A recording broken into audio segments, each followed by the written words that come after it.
안녕하세요. 김어준입니다. 지난 주말 김관진 전 국방장관에 이어 임관빈 전 국방부 정책실장도 석방됐습니다. 김관진 전 장관이 구속적부심 청구한 이후 조중동을 필두로 한 보수 매체에서 김관진은 북한이 가장 무서워하는 참 군인이라는 바보 같은 논리를 서로 복사해가며 반복했었죠. 구속적부심으로 석방될 리가 없는데 왜 이렇게까지 구명기사를 쓰나 했었습니다. 아니었습니다. 그들은 그들의 파트를 열심히 수행하고 있었던 거죠. 몇몇 매체는 이 석방을 법원과 검찰의 갈등이라는 프레임으로 보도합니다. 아니죠. 제발 그렇게 봐주기를 원하는 거겠죠. 군이 군의 기밀 조직을 통해 대선에 개입한 사건이자 전직 대통령과 직접 연결되는 사건의 핵심 책임자들을 그냥 풀어준 겁니다. 이 사건은 검찰과 법원의 법리가 부딪힌 게 아니라 법을 통해 세우려는 새로운 질서와 그 새로운 작동을 막아선 과거 세력의 힘이 부딪힌 거죠. 역사는 이런 힘을 반동이라고 합니다. 반동의 성공은 구체제의 부활이죠. 김어준 생각이었습니다. 아주 주말 사이에 재밌는 뉴스가 많이 나왔습니다. 네, 뉴스가 정말 많았습니다. 자, 임관빈 정책실장도 풀려났죠? 예, 지난 24일인데요. 김관진 전 장관과 같이 구문 댓글 부대 관련 혐의를 받고 있었습니다. 그런지 구속된 지 13일 만인데 김관진 전 장관이 구속적부심으로 석방되자 임 전 실장도 구속적부심을 청구했고요. 법원이 이를 받아들였습니다. 신광열 수석부장판사는요. 혐의는 다툴 여지가 있고 증거를 없애거나 도망갈 우려가 있다고 보기 어려워서 석방했다라고 밝혔습니다. 이게 말이 안 되는지는 저희가 잠시 후 일부에서 이정열 전 부장판사 오늘은 직접 수준에 나옵니다. 네, 나와서 자세히 다루기로 하고 되돌아보니까 딱딱 맞아 떨어져요. 그러니까 구속적부심 청구부터 이상한 거죠, 이게. 예.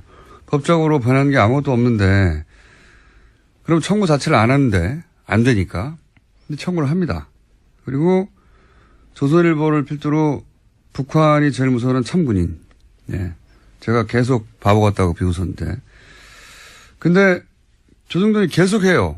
원래 조중동은 안 될 일은 붙들고 있지를 않아요. 왜냐하면 그러다가 진짜 안 되면 조중동 영향이 없다는 걸 인정하는 거 아니에요. 그런데도 계속 붙들고 있어서 야, 참 이상하다. 이거 컨트롤 타워가 있긴 있는 것 같은데 왜 이러나 억지스럽게. 설마 구속적부심으로? 에이 설마.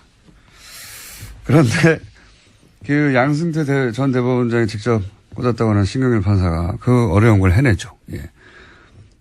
그러면서 또 기사가 나옵니다. 김관진은 청구할 생각이 없었는데 변호사가 하자고 해서 참군이니까 직접 하자고 할 수는 없잖아요. 그리고 또 이어서 상관이 풀려났는데 당연히 부하도 석방돼야 또 청구합니다. 이런 기사가 나오고. 그리고 나서는 이제 주말에는 검찰과 법원의 갈등 이런 프레임이 나왔죠. 하루 종일 포털탑에. 왜 이런 일이 벌어졌냐. 검찰과 법원이 갈등해서 그렇다는 거예요. 그렇게 봐주길 원하는 거죠. 그 다음 포털의 메인은 신광열 판사에 대한 비난 여론이 있었잖아요. 예. 뭐 인터넷에도 그렇고. 여당에서도 그런 비판이 있었습니다. 그러자 신 부장판사를 적폐로 매도한다. 뭐 처단 선동하고 있다. 신상털이, 유언비어, 가짜뉴스, 인신공격, 사법부 독립을 침해한다. 뭐 이런 그 비판을 이렇게 몰아가죠. 그리고 이런 비난에도 불구하고 신광열 부장판사는 석방을 결정했다. 부당한 여론 압력에 굴하지 않고 할 일을 했다. 이런 뉘앙스 기사가 또 나오고. 그리고 댓글 부대가 요즘 기승입니다. 아주 딱딱 맞아떨어져요. 그런 일이 벌어졌어요. 이건 그냥 단일 사건이 아니라, 예, 저는, MB의 반격, 예, 구체제의 반격이라고 봅니다. 반동이라고 하죠, 이런 걸. 잠시 후에 다루기로 하겠고, 그러자 전병헌 수석도 기각이 됐죠, 영장이? 네, 지난 25일 새벽인데요. 영장 기각됐습니다. 검찰은 롯데홈쇼핑이 방송 재승인을 대가로 전 전 수석이 명예회장으로 있던 한국e스포츠협회에 3억 원을 후원했다라고 봤는데요. 이에 대해서 서울중앙지법 강부영 부장판사는 범행 가당 여부와 범위에 대한 다툴 여지가 있다면서 구속의 필요성을 인정하기 어렵다라고 밝혔습니다. 또 관련 자료가 대부분 수집돼서 증거인멸과 도주 우려가 크지 않다라고 설명했습니다. 저는 전병헌 전 수석은 MB가 살렸다 그렇게 봅니다. 김관진, 임관빈 석방하다 보니까 형평을 맞추고 이렇게 된 것이다. 재청구하겠죠. 재청구하면 영장이 발부될 가능성이 높다. 저는 그렇게 보고요. 또 관련 뉴스가 많으니까 쭉쭉 이어가 보죠. 네, 적폐 사건의 핵심 피의자들이 잇따라서 검찰 소환도 거부하고 있는데요. 박근혜 정부 국정원에서 특수활동비 1억 원을 받은 혐의를 사고 있는 최경환 자유한국당 의원이 내일로 예정된 검찰 조사에 불응하겠다라고 밝혔습니다. 공정하지 못한 수사에는 협조하기 어렵다라는 건데요. 현역 국회의원에게는 불체포 특권이 있습니다. 그렇기 때문에 국회 본회의 표결에서 제적 의원 과반수 출석과 출석 의원 과반수 찬성이 나와야지만 체포가 가능한 상황입니다. 뿐만 아니라 김병찬 서울 용산경찰서장도 검찰의 요구에 출석해달라는 검찰의 요구에 응하지 않고 있는데요. 지난 25일 출석이 예정돼 있었습니다. 하지만 시간이 더 필요하다라면서 검찰에 의사를 전달했다고 하는데요. 김병찬 서장 같은 경우에는 2012년에 댓글 사건 관련해서 국정원과 수시로 통화해서 정보를 줬다라는 혐의를 받고 있습니다. 그러니까 이제 김관진, 임관빈부터 반동이라고 제가 표현했는데 반동의 기운이 아주 과거 인사들 다들 안 나오려고 하는 거죠 지금. 최경환 의원도 안 나오려고 하고, 그리고 이 의원 원유철 의원 또 사실은 대상이 수사 대상입니다. 대상이 돼 있고, 그리고 경찰도 안 나오려고 그래요. 용산 경찰서장 김병천. 다들 안 나오려고 하고 있습니다. 네. 네, 여긴 이미 25일 출석이었는데요. 나오지 않았습니다. 지금 이렇게 한 사람 김관진, 임관빈이 풀려난 거 이외에도 전체적으로 다 이런 거대한 움직임이 있다 현재. 네. 긴장이 필요하다. 네. 제가 보기엔 다시 한번 큰 싸움이 시작되려고 한다. 저는 그렇게 봅니다. 다음 뉴스는요. 네, 박근혜 정부 국정원이 검찰의 댓글 수사를 막기 위해서 청와대에 SOS를 보낸 적이 있다라는 이야기도 나왔는데요. 과거 이야기입니다. 핵심 인력을 교체하려고 하는 등 수사팀에 와해시키려고 했던 정황이 드러났다라는 겁니다.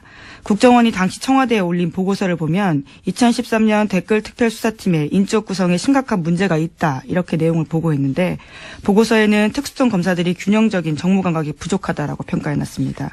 그러면서 당시 특별수사팀장이었던 윤석열 팀장에 대해서는요, 통제가 안 되는 인사다라고 평가를 했고, 또 특정 검사에 대해서는 할아버지가 전라도 출신이라서 원적이 문제가 있다. 또 특정 다른 검사는 대학 시절에 학생운동을 했다라면서 소위 건전 성향 법조인으로 수사팀을 바꿔야 한다라는 이야기를 제안했다라고 합니다. 윤석열 팀장은 통제가 안 된다. 네. 네. 통제가 안 되죠. 네. 그때도 와해시키려고 했고. 네, 2013년입니다. 실제로 그때 그래서 윤지검장 같은 경우에는요, 결과적으로 쫓겨나는 상황이 됐었습니다. 윤지검장만 쫓겨났나요? 네, 최동욱 총장도요. 검찰총장 자체를 날려버렸는데요. 자, 그리고 지금도 사실은 그런 일이 벌어지고 있는 셈입니다. 본격적으로. 전체 흐름이 그렇다는 거. 자, 다음 수는요. 네, 국정원 업무에 불법 관여한 의혹을 받고 있는 우병우 전 수석에 대해서 검찰이 지난 24일 또다시 압수수색을 벌였습니다. 이번에는 재판을 받고 돌아가는 우 전 수석에게 영장을 제시하고 기습적으로 휴대전화 차량을 압수수색한 건데요. 이제까지 우 전 수석 같은 경우에는 제대로 압수수색하지 않았다라는 비판이 많았는데 이번에는 기습적으로 압수수색을 해서 현재 사용하고 있는 휴대전화까지 확보했다고 합니다. 현재 사용하는 휴대전화. 이렇게 하지 않으면 다 날려버리니까요. 자, 우병우 전 수석은 사실은, 엄청난 확률로, 불가능한 일들이 연속으로 벌어진 분이죠.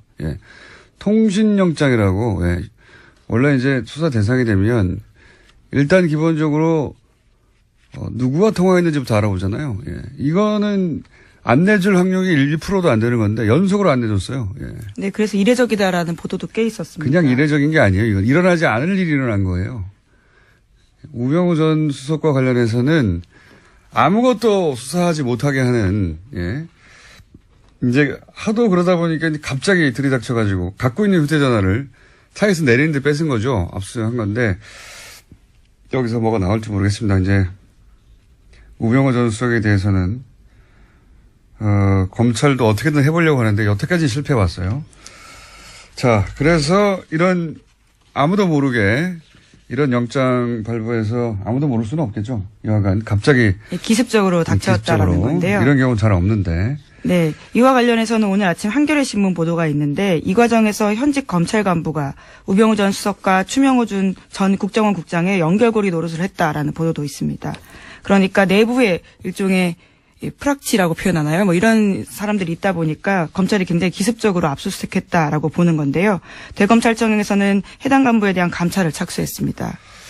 알겠습니다. 다음 뉴스는요. 뉴스가 많아요. 네, 국가정보원 댓글 수사를 방해한 의혹 등으로 참고인 검찰 수사를 받다가 숨진 변호사가 있습니다. 국정원 직원이었는데요. 정치호 변호사입니다. 이 변호사의 유족이 사망 경위에 대해서 진상규명을 요구하고 있습니다.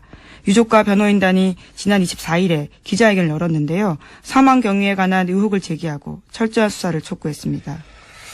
이게 저희도 한번 다룰 생각인데 처음에 자살 기도했다고 하는 그 장소부터가 알고 보니 자살을 할 수 없는 장소였다. 그러니까 물도 얕고 그리고 워낙 차량 이동이 많고 뛰어내리면 누구나 볼 수 있고 누구나 볼 수 있다는 건 금방 구출된다는 얘기죠. 근데 수심도 얕아서 1.5m밖에 안 되고 그러니까 자살을 정말로 하려고 했던 게 아니라 본인이 어떤 상황에 처해 있는지 알리려고 했던 거죠. 예. 그런 상황이었고 특히 제가 의심되는 대목은 휴대전화 평소 3대 사용했는데 2대가 사라졌더라. 사라진 것만 해도 이상한데 유족이 알고 있는 사라진 전화번호 1대 전화했더니 누가 받았다는 거 아닙니까?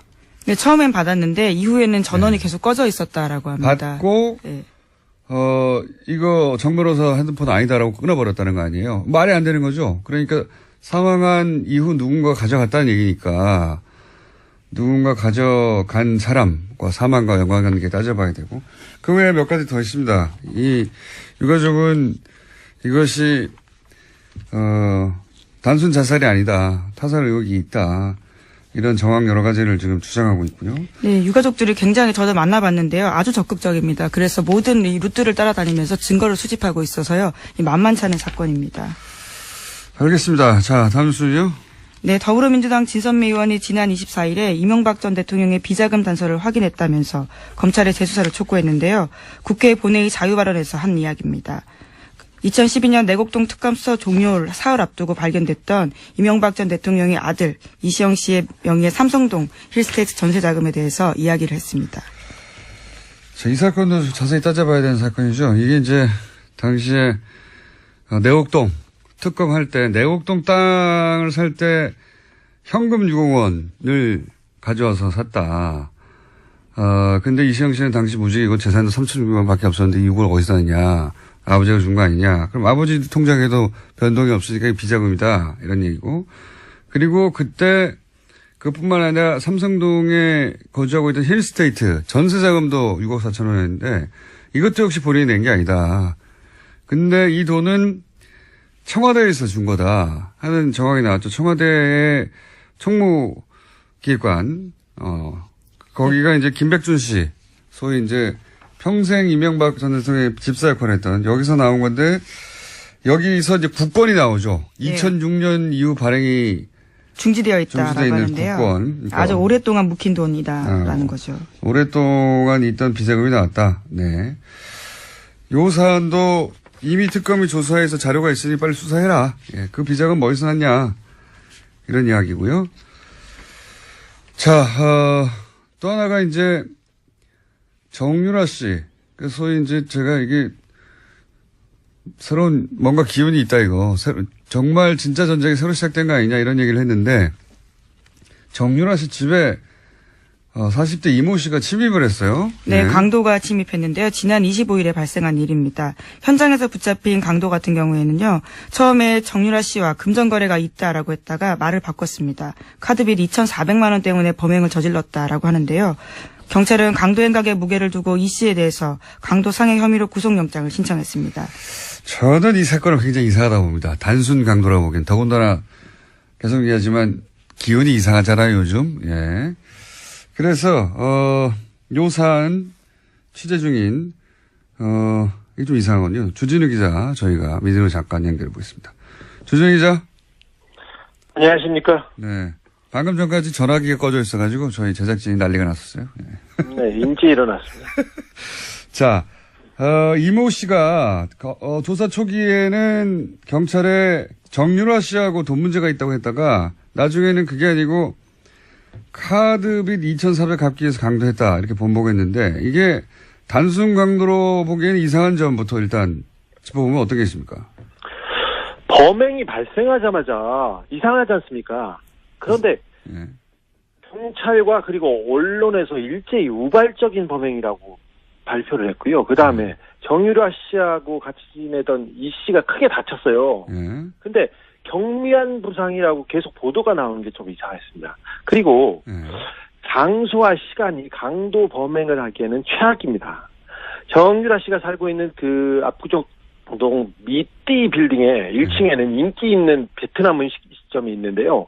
주말 오후 3시는 피크타임이에요. 그래서 1층에 손님이 많고요. 줄을 서거나 그리고 발레 파킹하는 아저씨들이 여럿 있습니다. 그리고 그래서 누군가 고함만 질러도 그냥 바로 검거될 수 있는 그런 환경인데 일주일 이상 그 강도 범행을 도모한 사람이 찾기에는 너무 그 멍청한 선택이었습니다. 일단 기본적으로 오후 3시 사람이 드글드글하는 곳에 대낮에 강도를 하러 간다는 게 이상하고 그리고 이게 이제 강도라는 건 침입이 목적이 아니라 돈을 뺏어서 도주가 목적이에요. 도주객이 그렇죠. 예, 도주객이 수립이 돼야 되는데 침입할 때부터 이미 수위 아저씨하고 마주쳤다는 것은 얼굴이 다 노출되는 거잖아요. 그죠? 네, 이게 도주하기에는 굉장히 어려운 그 빌딩이에요. 정유라 씨 집은 지하 1층하고 1층에서 출입구에 그 카드를 이렇게 대고 올라가야 되는데요. 지하 1층에서 1층에 저기 경비 아저씨가 있어요. 예. 아까 말했듯이 1층에는 발레 아저씨들이 덩치 큰 아저씨들이 많습니다, 거기에. 근데 그래서 지하 1층에 가서 택배 왔어요. 그리고 경비원을 일단 협박해가지고요. 예. 인터폰을 하게 하고 이 경비 아저씨를 묶고 이렇게 올라가는데 여기까지는 치밀합니다. 그 가짜 총과 칼까지도 그 준비한 걸 보면 여기까지는 총도 준비했어요? 아니 네. 칼을 준비했다? 칼과 가짜 총도 있었어요. 가짜 총도 있었어요? 어허. 네네. 근데 그렇게 묶어놓고 거기 준비까지는 치밀했는데 그리고 지하로 올라간다는 것까지 알았어요. 이건 쉽지 않은데 그걸 보고 올라갔는데 도주 생각은 아예 없었다고 봅니다. 그 건물 내부에 CCTV도 있었을 거 아닙니까? CCTV 이제 많습니다. 많습니다. 그래서 근데 그 이미 올라가면서 자기가 노출될 것을 알고 있었다고도 봐도 무방합니다. 그러니까요. 원래 이제 도망가는 계획을 못 세우면 아예 들어가지도 않는 건데, 자, 네. 그렇게 실제로 집에 들어가서 지금 경찰 발표는 금품을 요구했다고 하는데 실제 금품을 요구했답니까? 들어가서? 아니요, 돈을 요구하지도 않았고요. 그 돈을 숨겨놨을 최순실 씨나 정유라 씨 큰 부자이기 때문에 어디에 숨겨놨겠지, 쌓아놨겠지 했는데 금품을 찾기 위해서 집을 뒤진 흔적도 없습니다. 뒤지지도 않았습니다, 아예. 그럼 들어가서 실제로 어떤 행동을 했습니까? 이 부분 주목되고 있지 않은데 누가 보내서 왔다고 얘기했어요, 분명히. 누가 보내서 왔다. 그리고 정유라 나와라. 할 얘기가 있다. 할 얘기가 있어서 나와라. 이런 소리를 계속 질렀다고 합니다. 그래서 아직 어떤 얘기를 했는지는 지금 취재 중입니다. 누가 보내서 왔다. 그리고 할 얘기가 있어서 왔다. 네. 그 외에 또 어떤 행동을 했습니까? 정유라 씨는 이 빌딩에 그 6층, 7층에 복층에 있는 집에 살고 있는데 6층에는 고땡땡 유모가 살고 있고요. 유모가 고모. 있고, 네. 7층에는 정유라 씨가 지내고 있어요.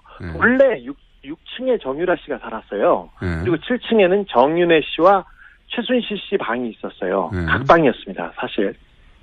별걸 다. 예. 저 이제, 네, 거기에 어떤 사진이 걸려있고, 예. 이상한 도령 사진이 걸려있고, 그렇습니다. 그 40대 계안이 6층에 올라가서 예. 모모의 신분증을 뺐었어요. 신분증이요?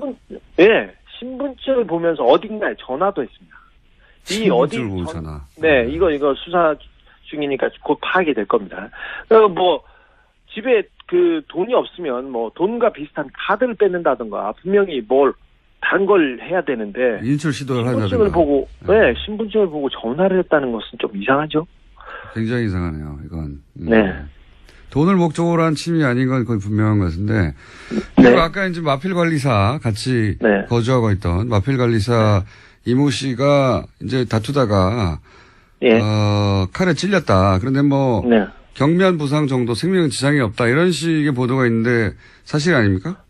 그것도 사실 아닙니다. 그 6층에서 좀 소란이 있고 그러니까 7층에서 이제 이모 씨가 나왔어요. 예. 근데 마필 관리사 이 씨한테는 너하고는 감정이 없다. 찌르고 난 다음에도 너한테는 미안하게 생각한다. 이런 식으로 얘기를 했어요. 그리고는 나 너한테 볼 일 없으니까 저기 정유라 나와라. 정유라 나와라. 이렇게 계속 얘기하고 그리고 다른 거를 찾았습니다. 볼 일이 없다. 네. 다른 볼 일이 있다는 이야기네요. 네네. 돈도 아니었고 다른 볼 일이 네. 있다. 마필 관리사 생명에 지장이 없다는 보도는요. 이것도 좀 수상한데요. 그 칼이 굉장히 깊숙이 한 번에 쑥 들어갔습니다. 거의 전문가 소행이라고 볼 수 있을 정도의 상처라고 저는 들었어요. 그래서 병원에도 확인해 봤는데 몇 센치만 옆으로 갔으면 그 신장을 관통해서 사람 바로 죽을 수도 있었어요. 그래서 단순한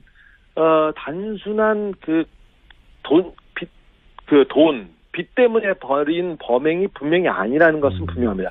피가 너무 많이 나서요. 네. 그 생명에 지장을 줄 뻔했습니다. 범인이 전과가 없는 초범이었는데요.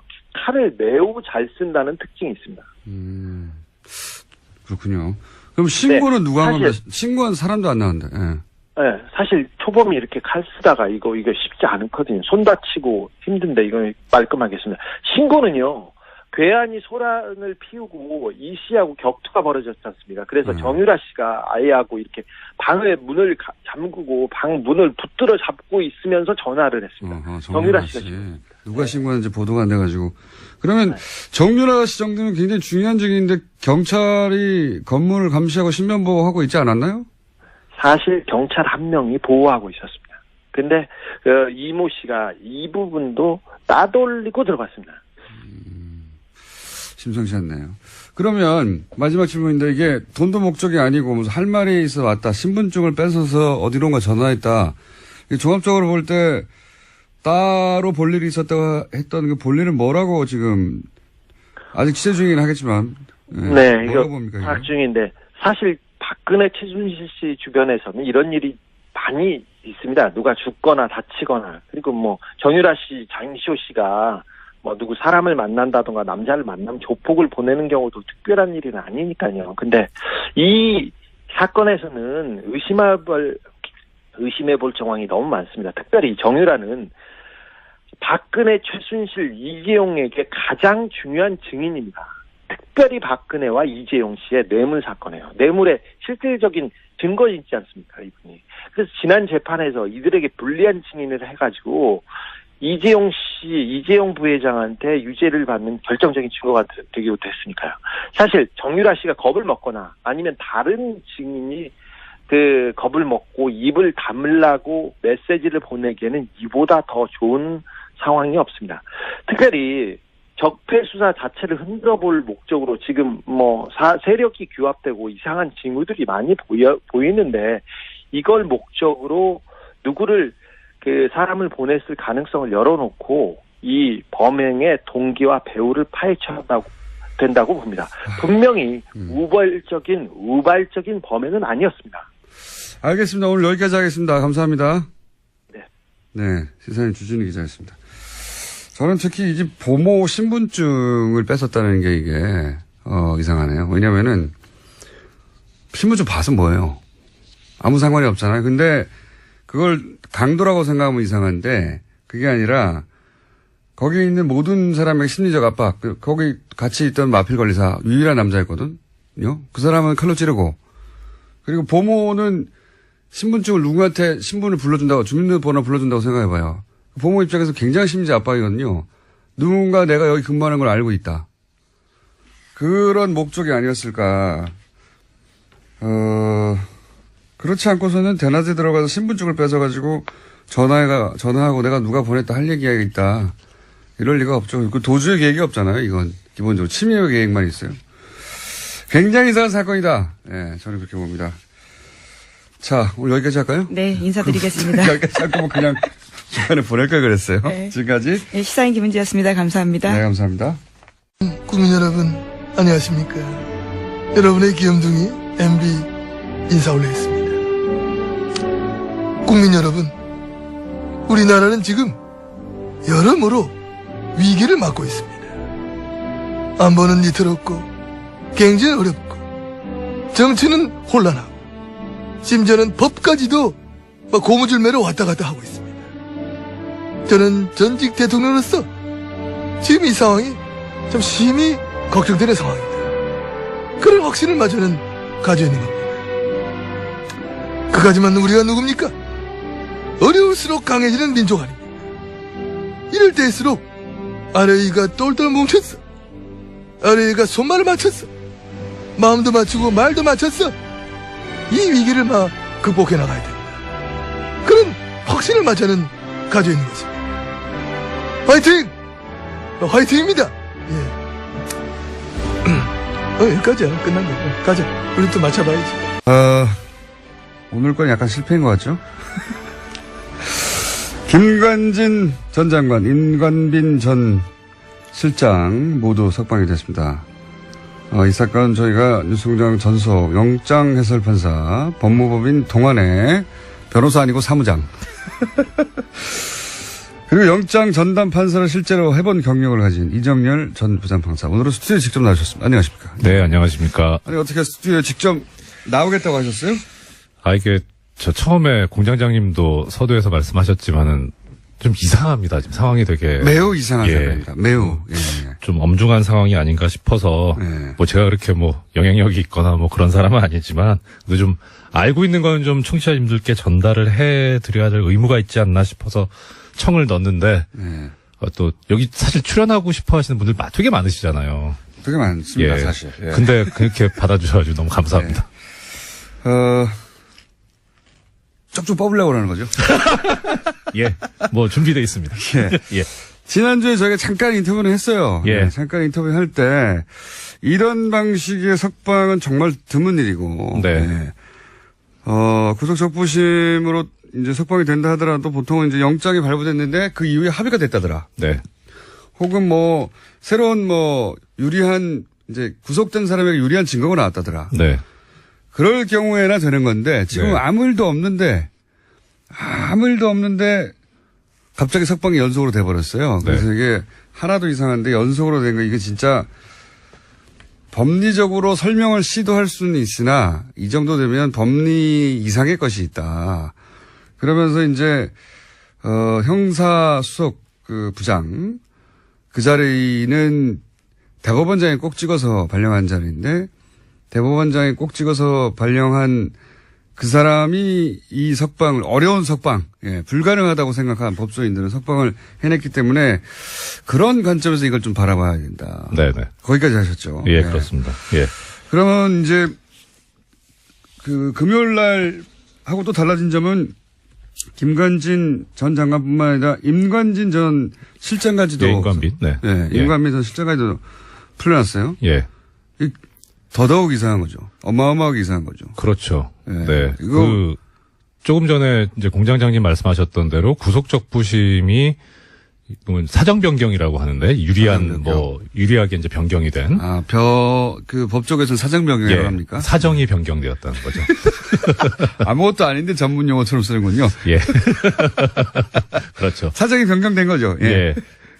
그러니까 사정 변경이 없는데 석방 결정을 하는, 그러니까 종전의 영장 판사의 구속영장 발부 결정을 뒤집는 경우가 그렇게 흔하지가 않다는 말씀을 드렸는데, 더 이제 임관빈 전 실장 같은 경우에는 더 한 게 두 사람 사이 석방 결정에 차이점이 하나 있지 않습니까? 돈 내고 나가라는 거죠. 그렇죠. 1,000만 원 보증금 내고. 예.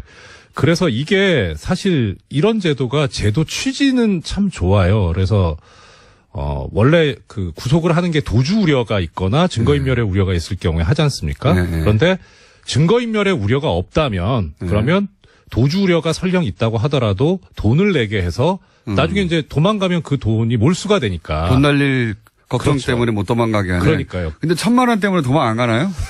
좀 액수도 적긴 한데 뭐 그건 지금 별 문제고. 뭐 한 10억 정도 걸었으면 모르겠어요. 그러니까요. 예. 뭐 하여튼. 근데 왜 이렇게 뭐랄까요? 구차해 보이는 1,000만 원 때문에 도망 안 갈 리도 없는데 무슨 1,000만 원 걸고 풀어줬지?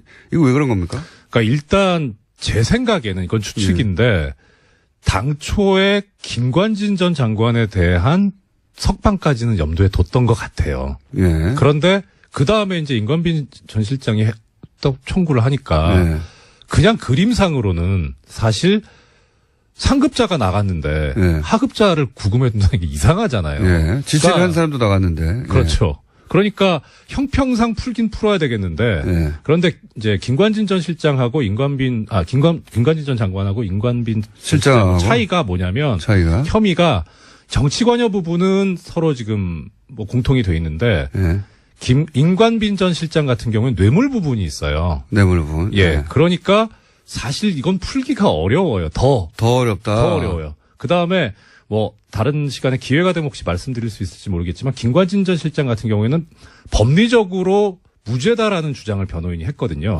예. 근데 그 주장이 이제 뭐 틀린 주장이긴 하지만 무슨 얘기를 했냐면은 국무위원이기 때문에 무죄다 이런 주장을 했어요. 국무위원이니까 정치 관여할 수 있다. 뭐. 그렇죠. 한마디로 말하면. 네. 그런데 임관빈 전 실장 국무위원도 아니거든요. 그러니까 석방의 논리 자체가 아예 없다. 그렇죠. 예. 그래서 거기 결정을 보면 뭐라고 돼 있냐면 일부 혐의에 대한 다툼의 여지가 있다 이렇게 나오거든요. 근데 일부 혐의가 뭔지를 모르겠어요. 정치 관여를 얘기하는 건지 아니면은 뇌물수수를 얘기하는 건지. 그러니까 워낙 풀어줄 명분이 없으니까 그럼 돈 내고 나가라. 그렇죠. 하는 제도를 활용했다. 예. 근데 사실 이게 조금 전에 말씀드렸던 대로 제도의 취지는 좋은데 이 유전무죄 무전유죄가 될 수 있거든요. 그렇죠. 그런데 그러기에도 액수도 너무 작아요. 네, 그건 그래요. 그래서 판사들 같은 경우에 이런 제도가 있긴 하지만 우리나라 실상에서는 이거 안 맞는다 해서 잘 안 쓰거든요.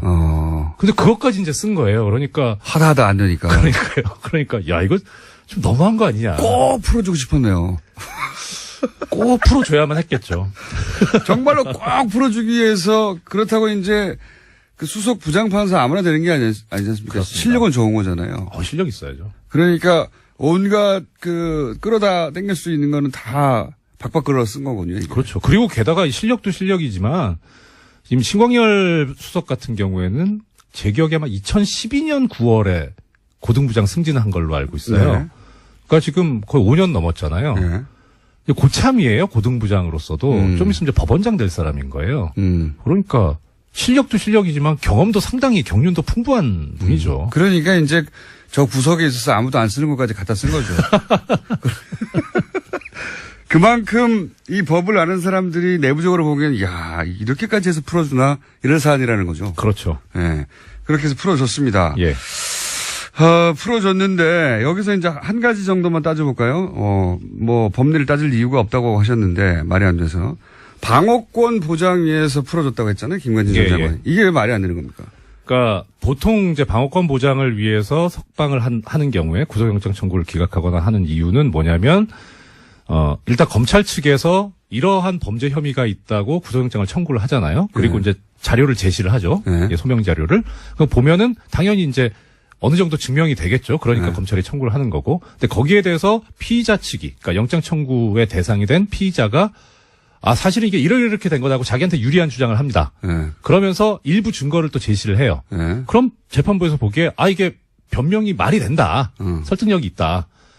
그 설득력이 있는데 이걸 뒷받침하려면 조금 더 증거를 수집해야 되는데 구속을 해놓으면 사실 제일 증거를 잘 알고 있는 사람은 피의자 본인이잖아요. 네. 그러니까 이렇게 구금을 해놓으면 검찰은 자유롭게 증거를 수집할 수 있는데 피의자는 구금이 돼가지고 자유롭게 증거를 수집할 수 없으니까 형평에 어긋난다 해서 방어권 보장을 해서 푼다는 거예요. 그러니까 네. 전제는 뭐냐면 증거 수집을 위해서 필요한 거죠. 그렇죠. 본인에게 유리한 증거. 피의자가 말하는 게 말이 되는 것 같은데 피의자한테 유리한 증거를 수집하려면 자의 몸이 돼야 되니까. 그렇죠. 이런 논리죠. 네, 그렇죠. 그러니까 이거는 사실관계 문제하고 법리의 문제가 있는데 보통 이제 다툴 때 네. 혐의를 다툴 때 근데 증거의 문제니까 이건 법리의 문제가 아니고 사실관계의 문제인 네, 거죠. 네. 사실관계를 다투겠다는 거. 내가 근데 그 돈을 줬다. 예. 그랬는데 그 준 증거가 5개쯤 있는데 한 2개밖에 못 모았고 3개 또 모아야 된다. 네. 예. 그렇죠. 뭐 그럴 때 이제 그 세 사람을 만나면서 막 그 증거를 찾아야 되니까. 그렇죠. 예. 예.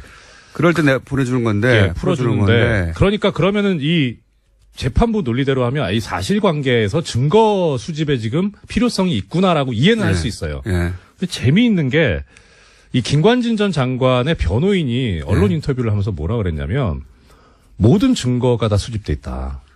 이런 얘기를 해요. 아니, 증거 인멸할 이유가 없다 이거죠. 그런 얘기인 것 같아요. 예. 다 수집돼 있는데 검찰도. 예. 뭐 증거 인멸할 그 여지가 없지 않냐. 다 수집돼 있는데. 그렇죠. 예. 그래서 증거인멸 우려가 없다는 취지로 그렇게 얘기를 한 것 같은데 예. 이때의 증거는 검찰 측 증거만 있는 건 아니죠. 모든 증거 다 수집돼 있으니까 그렇죠. 본인들 증거도 다 수집됐다는 그렇죠. 얘기도 하죠. 그러니까 방어권 보장의 문제가 아니게 되는 거죠. 자승자박을 해버린 거예요. 자기들도 모든 증거가 다 모여있다고 했는데 뭘 나가서 또 증거를 모으냐. 예. 그러니까 이것을 이렇게 변호인이 주장을 하는데도 방어권 보장 얘기가 나온 거라면 이거는 둘 중에 하나잖아요. 변호인이 주장하는 거를 눈을 감아버린 거예요. 아이, 네가 그렇게 설령 얘기는 하지만 그럴 리가 없어. 밖에 또 증거 또 있을 거야. 유리한 증거.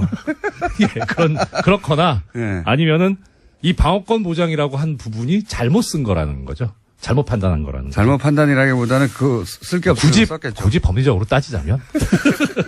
그런데 이제 법리적으로 말이 안 된다는 건 이미 말씀하셨고. 근데 이제 법리가 무의미하다. 네. 다른 의도가 있다. 이렇게 말씀하셨잖아요. 법리 말고 다른 의도가 있다라고 생각되는 정황들은 뭐 여러 가지 있으셨겠지만. 예. 판사로서 그런 생각을 예. 하셨던 포인트가 있을 거 아닙니까? 이게 저는 정보 수집할 방법이 그렇게 많지 않으니까 주로 언론 기사를 참조하는데 네. 주진우 기자 조선일보라고 말씀하셨는데 전 세계일보에서 봤어요.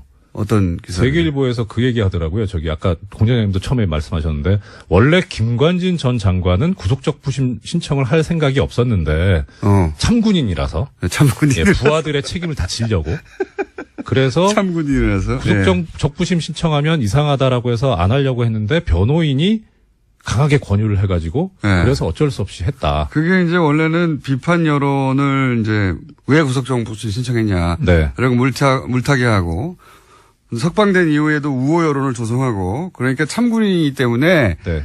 안 하려고 했는데 할 수 없이 변호인이 시켜가지고 예. 했다. 네. 이렇게 이제 말아주는 기사인데. 예. 그러니까 그게 김관진 전 장관이 참군인일 수는 있겠죠. 예. 전 잘 모르겠어요. 그거는 아는 바 없고. 주진은 참치군인이라고 합니다만.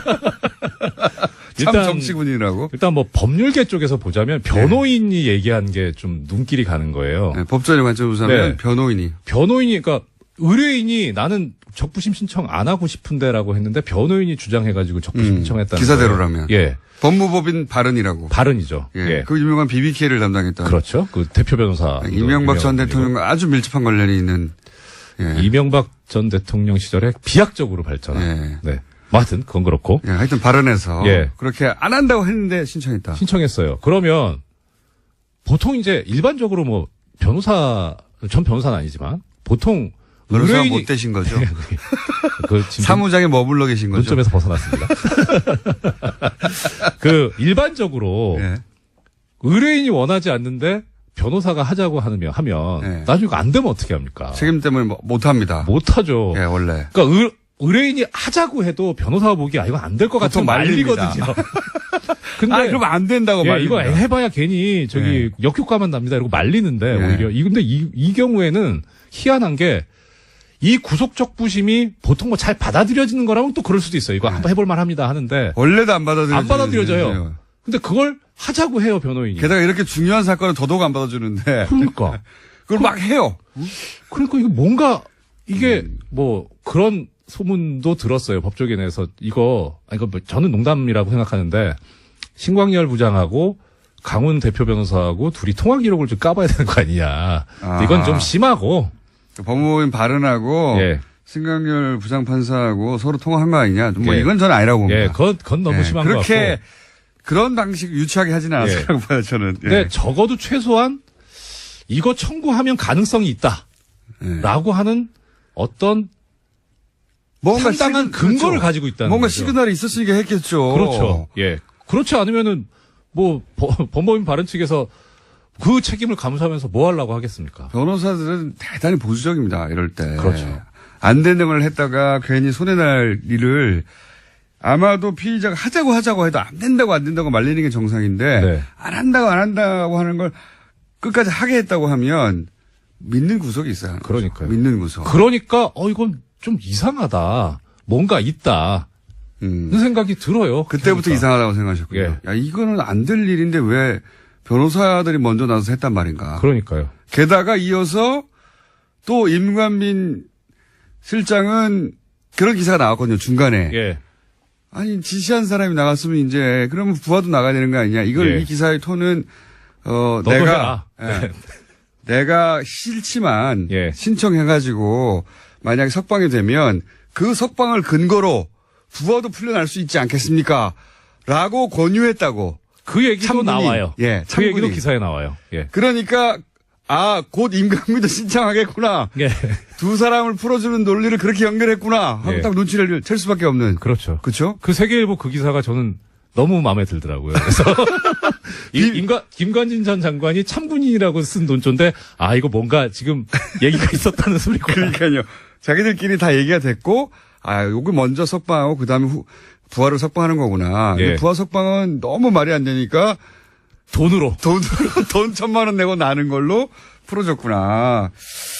저는 신광열 부장판사의 성향만 막연히 믿고 변호사가 배팅했다고 보지는 않습니다. 그건 위험하죠, 사실. 예, 그건 말이 안 예. 되는 것 같고. 왜냐하면 조중동 매체들이 사전 여론 조성 작업부터 쭉 했잖아요. 참군인.